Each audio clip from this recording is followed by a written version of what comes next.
have fans responded? Have you been surprised by the reaction? Actually, what I've been surprised by is, of course, there's people who are really sad to see him go, but I think so many people are really aware that, of course, Robert Sheehan is a fantastic actor. Nathan's been a great character and probably the source most of the humour in the show. But I think most of the fans have sort of managed to realise that all those lines are written by Howard Overman. Howard Overman's still writing the show. We're going to write a new, very funny character, and he's filming at the moment. And also, I think there's so many other characters in the show, especially in series 2, had a chance to gain their own fan base. It's not the Robert Sheehan show, it's an ensemble show, and we wish him well. It's sad to see him go, but I'm looking at rushes of the new series every day, and I'm really excited about Joseph Gilgun, who's playing our new character Rudy. He's very funny. As Petra says, that's the nature of making series, and he was great, but then Joe Gilgun was a very exciting addition, and I think within a couple of days, everybody's into the new show, the new team, the new characters on the page, and we've readjusted. So it's a very positive, excited bunch who are filming now. So different, but I think very good as well. I don't know if you've seen him in This Is England at all, Joe Gilgun.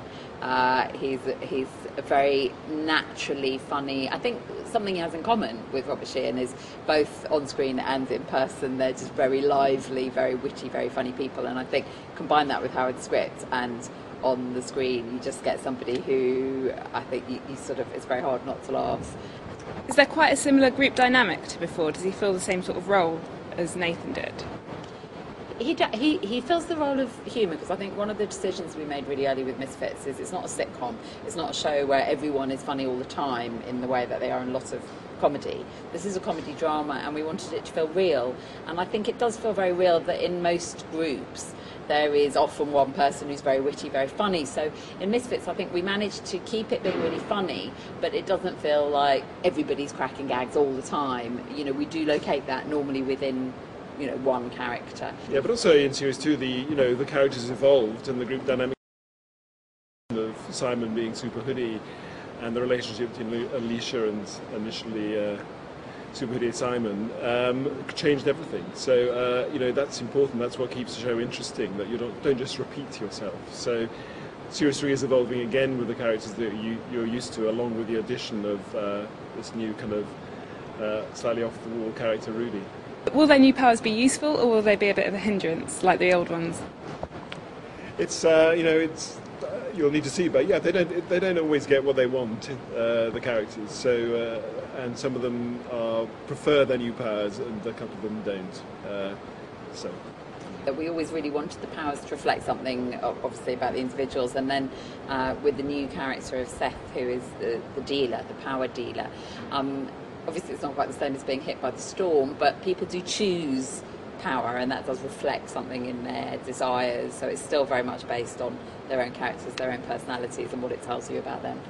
We've heard there might be a love triangle style situation for Curtis. Will there be any other romances for the other characters? Who have you been talking to? You have to reveal your sources. I haven't heard it called a love triangle, but it's certainly an unusual development for Curtis. Yeah.